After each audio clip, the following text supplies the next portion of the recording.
He said that there would be earthquakes in various places, there would be famines, and there would be pestilences.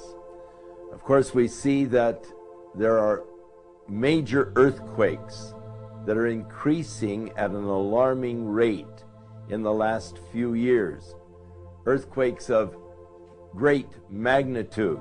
Of course, in the earlier years, people say, well, they've always had earthquakes. True, but we are now seeing an increase in major earthquakes, and thus we need to realize that these earthquakes that are shaking the world are a part of the whole prophetic scheme. Earthquakes with a magnitude of 8.0 or greater on the Richter scale are classified as great by the USGS. These are enormous quakes, and if we chart the frequency of these great quakes during the last 30 years, we note a significant increase. However, due to the relatively short period of accurate tracking, we are not able to establish conclusive trends, but we can say for certain that this generation is witnessing great earthquakes. When one looks at a geophysical map of the Earth, it appears like planet Earth is a hard-boiled egg that's been dropped on the floor too many times. There are many different plates called tectonic plates that tend to move one alongside of the other. And it's along these areas of movement, the tectonic plate lines, that a major part of the earthquake activity occurs. And it's also interesting to note that it's along these areas where the majority of the world's populations are located. And when we look to the scriptural account in the future, when the Bible tells us that the cities will fall, it's interesting to note that these major cities are located along these tectonic plate lines. My biggest concern is when I hear about the earthquakes increasing, and when I look back many years ago, I can't recall that many happening. I think natural disaster, I mean, for every century there's like tons of them, so you can't do anything about it. It's natural. That's why you say natural. I think the Earth is trying to tell us to wake up. As far as with the ozone layer, it's trying to say help me, because we're just totally depleting the whole entire Earth, and one of these days we're going to be basically out of luck, and none of us are going to be alive because all the trees are going to be gone, the water's going to be polluted, and we're all going to be dead. In Revelation chapter 11, verse 18, we read, "The nations were angry, and your wrath has come, and should destroy those who destroy the earth." God knew that man, left unchecked in his selfishness and greed, would eventually destroy the earth. And we watch as man continues to ravage the environment, giving no concern for the future generation. It is a matter of fact that this generation has done more to destroy planet Earth than any generation before. Consider one statistic.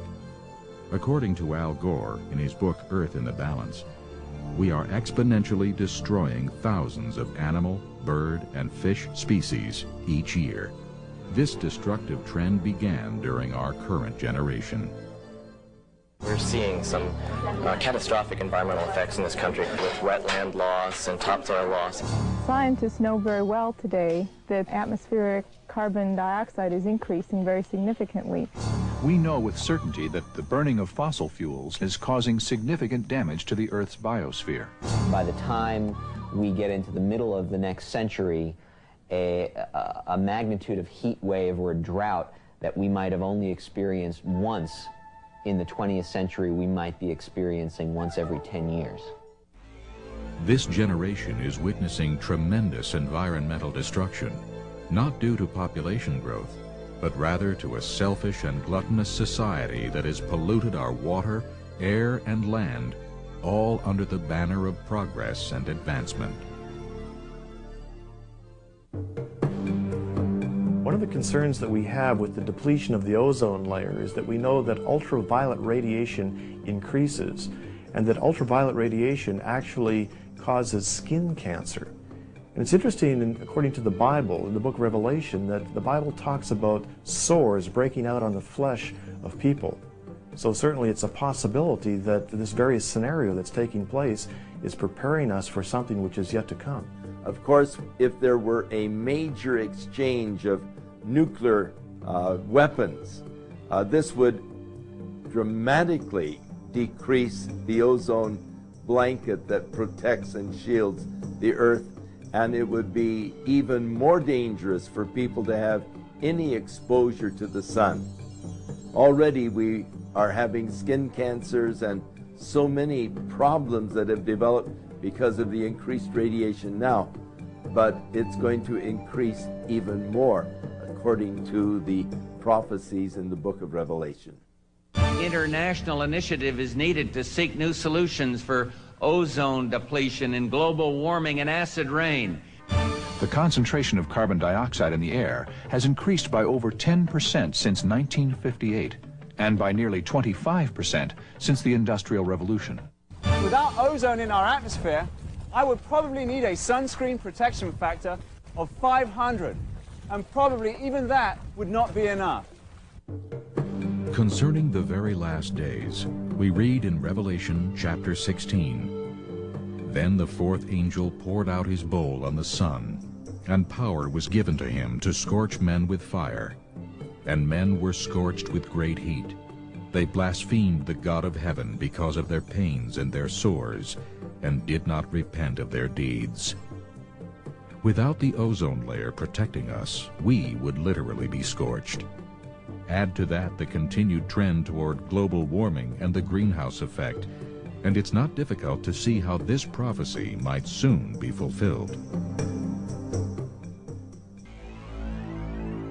One of the things that concerns people today is to see the erratic changes that are taking place in weather. Almost every day when we turn on the television or read the newspapers, we find that something is taking place in the world where there is a great catastrophe occurring.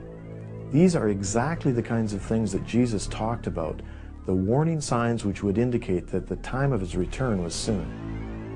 Several prophetic references are made that imply an increase in chaotic weather in the last days. Jesus said, "For in those days there will be tribulation, such as has not been since the beginning of creation." And the Apostle Paul writes that the whole creation groans and labors with birth pangs, eagerly awaiting the redemption.